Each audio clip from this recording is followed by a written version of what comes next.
Detail చూస్తే భారీ వరదల నేపథ్యంలో మరోసారి మానవత్వం చాటుకుంది తెలంగాణ డెవలప్మెంట్ ఫోరం. ఖమ్మం జిల్లా కూసుమంచి మండలం పాలేరు, నాయకనగూడెం గ్రామాల్లో వరద సహాయక చర్యలు చేపట్టింది.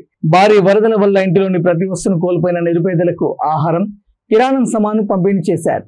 పాల రిజర్వియో టీడీఎఫ్ ఇండియా జనరల్ సెక్రటరీ ఏ వినీల్ నేతృత్వంలో టీడీఎఫ్ వాలంటీర్లు వరద ప్రభావిత ప్రాంతాలను సందర్శించి వరద బాధితులకు ఆహారం, నిత్యావసర కిరాణా సరుకులు పంపిణీ చేశారు. కష్టకాలంలో తమకు నిత్యావసరాలు అందించిన టీడీఎఫ్ కు బాధితులకు కృతజ్ఞతలు తెలియజేశారు.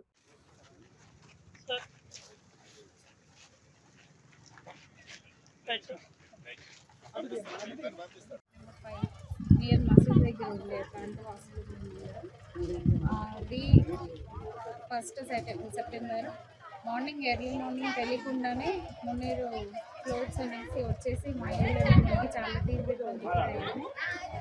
టీడీఎఫ్ బృందం తరఫున వాళ్ళు అందించే నిత్యావసర సరుకులు చాలా వరకు మమ్మల్ని సేవ్ చేసి ఉన్నారు. Thank you so much.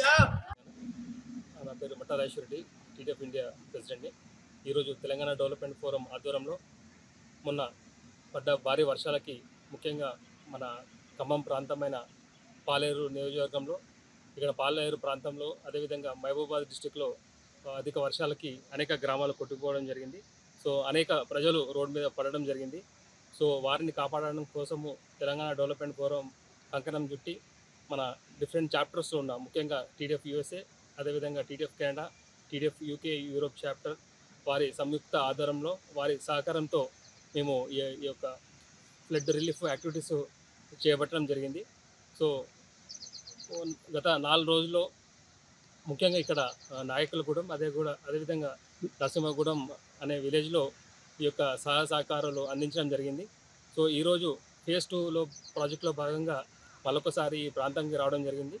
So ఈరోజు మిగతా గ్రామంలో ఈ యొక్క ఫేజ్ 2 యాక్టివిటీస్ స్టార్ట్ చేయడం జరిగింది. ఇప్పుడే మన గౌరవనీయులు ముఖ్య మంత్రివర్యులు పొంగులేటి శ్రీనివాసరెడ్డి గారి చేతుల మీద ఈ యొక్క సహాయ సహకారాలు స్టార్ట్ చేయడం జరిగింది. చాలా సంతోషకర విషయము. ఎందుకంటే ఇంత క్లిష్ట పరిస్థితుల్లో కూడా మన తెలంగాణ ప్రాంతానికి సంబంధించిన ఎన్ఆర్ఐలు అందరూ ముందుకొచ్చి వారికి తోచిన విధంగా సహాయ సహకారాలు అందించి ఎన్నో డొనేషన్స్ చేయడం జరిగింది. మరి వారి సహకారంతోనే ఈరోజు మేము ఈ తెలంగాణ ప్రాంతంలో ఎక్కడైతే వరదలు వచ్చినాయో ఆ ప్రాంతంలో ఈ యొక్క సహాయ సహకారాలు అందిస్తూ ఉన్నాము. ముఖ్యంగా రైతులకి, అదేవిధంగా ఇక్కడ తెలంగాణ ప్రాంతాల ప్రజలకు తెలియజేయండి ఏంటంటే, మీరు ప్రకృతిని కూడా కాపాడాలి. ఎందుకంటే ప్రకృతిని కాపాడాల్సిన బాధ్యత మీ అందరి మీద ఉన్నది. ఎందుకంటే కాలం మారుతూ ఉన్నది. ఒకప్పుడు మనకి 2 సెంటీమీటర్స్ వర్షం పడుంటే గగనమైనప్పుడు అప్పుడు ప్రకృతి చాలా బాగుంటుండే. కానీ ఇప్పుడు ఏమవుతుందంటే క్లౌడ్ బస్ట్ సిచ్యువేషన్స్ వచ్చినాయి అన్నమాట మనకి.